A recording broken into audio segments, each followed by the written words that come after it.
चीन और दलाई लामा के बीच संबंध दशकों से तनावपूर्ण रहे हैं। 2025 में चीन ने संकेत दिया कि वह दलाई लामा के भविष्य पर बातचीत के लिए तैयार है, बशर्ते वह तिब्बत को चीन का अविभाज्य हिस्सा मान ले। हालांकि निर्वासित तिब्बती सरकार ने इस प्रस्ताव को अस्वीकार कर दिया है और इसे इतिहास को तोड़ मरोड़ कर पेश करने का प्रयास बताया है। दलाई लामा के उत्तराधिकारी के सवाल को लेकर भी विवाद गहरा गया है, क्योंकि चीन खुद उनके पुनर्जन्म को नियंत्रित करना चाहता है, जबकि तिब्बती समुदाय इसे एक धार्मिक निर्णय मानता है। दलाई लामा ने 2025 में 90 वर्ष के होने पर अपने पुनर्जन्म की प्रक्रिया पर स्थिति स्पष्ट करने की बात कही। दलाई लामा का पुनर्जन्म भारत या नेपाल में हो सकता है। चीन अपने नियंत्रण में एक अलग दलाई लामा घोषित कर सकता है। भारत और अंतर्राष्ट्रीय समुदाय को तिब्बती पहचान और धार्मिक स्वतंत्रता की रक्षा के लिए सक्रिय रहना होगा। तो आइए इस विषय का आज हम सटीक, सरल और प्रामाणिक तरीके से विश्लेषण करते हैं। सबसे पहले हम ऐतिहासिक पृष्ठभूमि देखेंगे, जिसमें चीन और तिब्बती संबंधों का इतिहास को हम देखेंगे। जैसे 1912 में किंग राजवंश के पतन के बाद तिब्बत ने स्वतंत्रता की घोषणा की और एक स्वतंत्र राष्ट्र के रूप में कार्य किया। 1950 में People's Republic of China (PRC) ने तिब्बत पर सैन्य आक्रमण किया, जिसे शांतिपूर्ण मुक्ति कहा गया। 1951 में तिब्बत और चीन के बीच 17 सूत्रीय समझौता हुआ, जिसमें तिब्बत को चीन का हिस्सा स्वीकार करना पड़ा, मजबूरी में। वास्तव में तिब्बत चाहता नहीं था, लेकिन मजबूरी में उसे करना पड़ा, क्योंकि चीन एक तरह से कब्जा कर लिया तिब्बत पे। लेकिन तिब्बत को स्वायत्तता का वादा किया गया। यह भी एक तरह का धोखा ही था कि वादा किया गया, क्योंकि चीन को पता था कि आज ना कल इस वादा को तोड़ के और पूरी तरीके से तिब्बत पे नियंत्रण कर लिया जाएगा।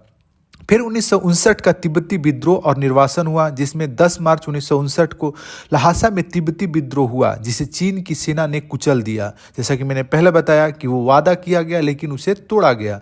17 मार्च 1959 में दलाई लामा भारत भागकर धर्मशाला, हिमाचल प्रदेश में बस गए और तिब्बत की निर्वासित सरकार की स्थापना की। 1965 में चीन ने तिब्बत को आधिकारिक रूप से एक स्वायत्त क्षेत्र बना दिया। 1970 से 90 के बातचीत और असफल प्रयास होते रहे। जैसे 1980 में चीन के नेता हु याओबांग ने तिब्बत में सुधार की बात की, लेकिन कोई ठोस समाधान नहीं निकला। 1987 से 89 के बीच में तिब्बत में बड़े पैमाने पर विरोध प्रदर्शन हुए। चीन इसे बलपूर्वक दबा दिया। 1989 में चीन ने मार्शल लॉ लागू कर दिया और दलाई लामा को नोबेल शांति पुरस्कार उस समय दिया गया। 2000 के दशक में असफल वार्ता भी हुए। जैसे 2002 से 10 के बीच में चीन और दलाई लामा के दूतों के बीच 9 दौर की बातचीत हुई, लेकिन कोई समाधान नहीं निकला। 2011 में दलाई लामा ने राजनीतिक नेतृत्व से इस्तीफा देकर निर्वासित सरकार को लोकतांत्रिक बनाया और 2015 से 23 के बीच में चीन ने तिब्बती आंदोलन को कमजोर करने के लिए आर्थिक निवेश और निगरानी को बढ़ाया।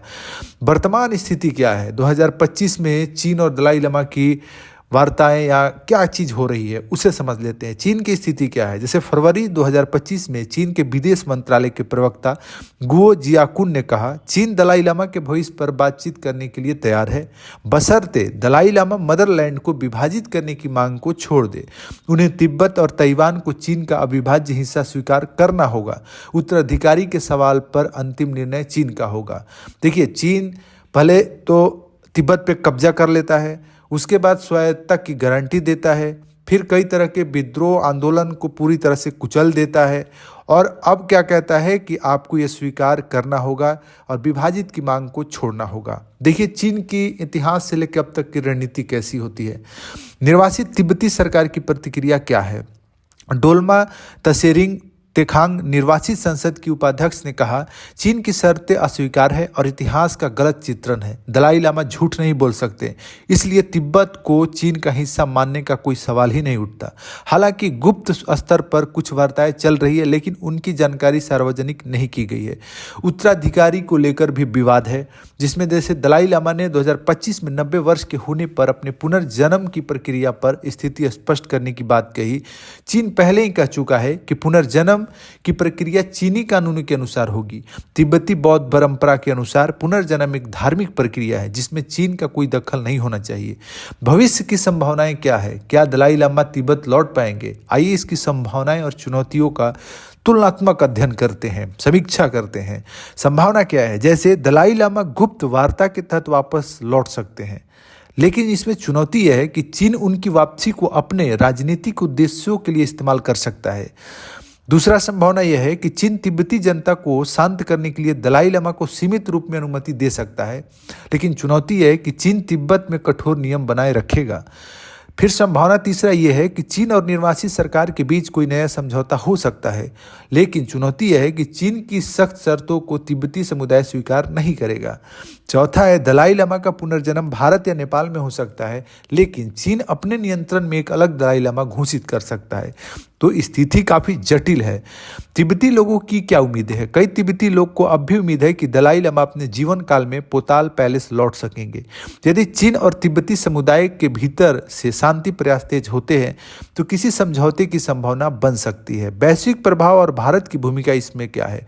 देखिए, भारत दलाई लामा को शरण और धर्मशाला में निर्वासित सरकार चलाने की अनुमति देता है। चीन इस पर आपत्ति जताता रहा है, लेकिन भारत ने तिब्बत को लेकर कोई आधिकारिक रुख नहीं बदला है। भारत और चीन के बीच लद्दाख और अरुणाचल प्रदेश जैसे क्षेत्रीय विवाद भी इस मुद्दे को प्रभावित कर सकते हैं।